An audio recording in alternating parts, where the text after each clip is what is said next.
नमस्कार, बहुत स्वागत है आपका। कुंभ राशि 15 मई 2025 से लेकर 18 मार्च 2033 तक देवगुरु बृहस्पति अतिचार गति से चलेंगे।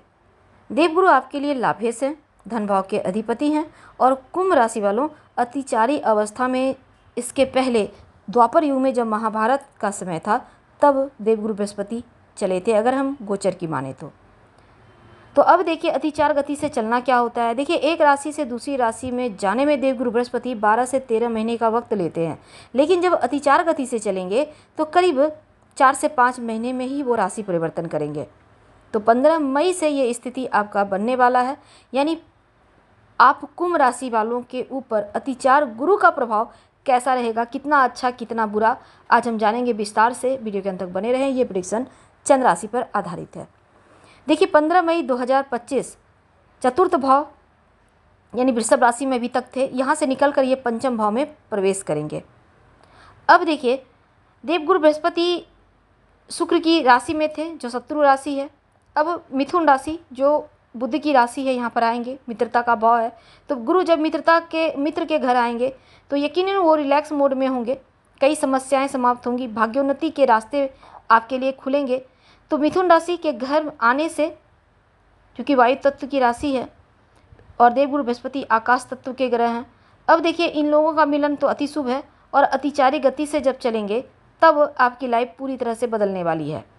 तो 5 महीने का वक्त है जब देवगुरु बृहस्पति मिथुन राशि में चलेंगे।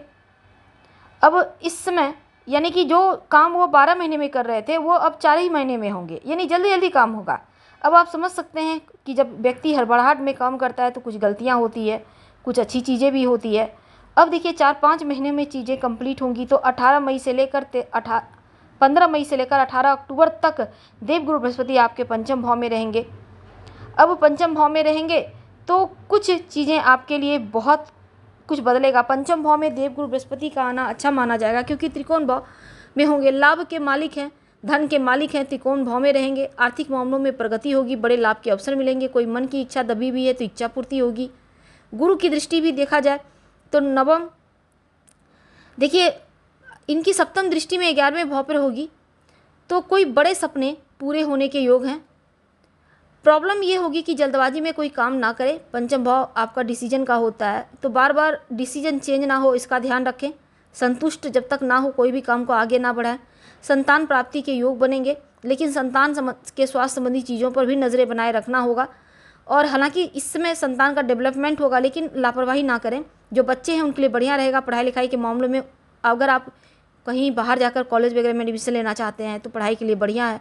अगर आप कंपटीशन की तैयारी कर रहे हैं तो समय अनुकूल है। शेयर मार्केट वगैरह से आपको लाभ होगा, लेकिन जल्दबाजी में हड़बड़ी में किसी की बातों में आकर कहीं आप इन्वेस्ट मत कीजिएगा। पैसा पहले से करके रखा है तो आपको लॉसेस भी आपके प्रॉफिट में बदलेंगे।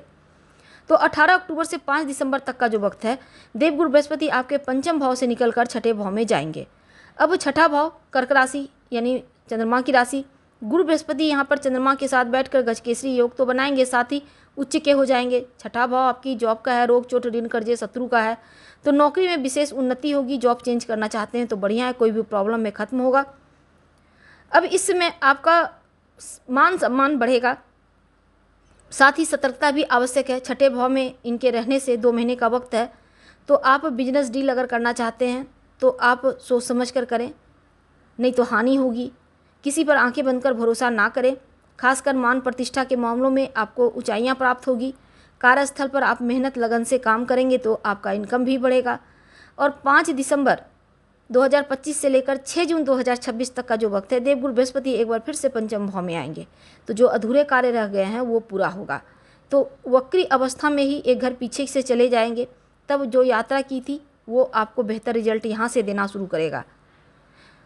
तो पंचम भाव आपके डिसीजन के लिए बहुत अच्छे हो जाएंगे। कोई भी काम रुका हुआ है तो दैवी योग से वो कार्य पूरा होगा। देवगुरु बृहस्पति की 9वीं दृष्टि जो है पड़ने वाली है नवम भाव पर, यहाँ पर पंचम दृष्टि नवम भाव पर। अब यहाँ भाग्य का साथ मिलेगा, पिता का सपोर्ट मिलेगा, उच्चाधिकारी का सपोर्ट मिलेगा। अगर आप सोशल जीवन जीते हैं तो आपके लिए बहुत अच्छा है, ऊंचाइयाँ मिलेंगी। और 9वीं दृष्टि के कारण आपके स्वास्थ्य में थोड़ा सा आपको ध्यान रखना है। हालांकि ज़्यादा परेशानी नहीं है, लेकिन हाँ, ओम बिन बृहस्पति नमः इस मंत्र का जप करते रहिएगा, या फिर आप शिव जी की भी आराधना करते हैं तो उससे भी आपके लिए अति शुभ रहेगा। तो हम आपसे विदा लेंगे। जानकारी अच्छी लगे तो लाइक कर, सब्सक्राइब करें, शेयर करें, कमेंट करें। धन्यवाद। हम फिर मिलेंगे।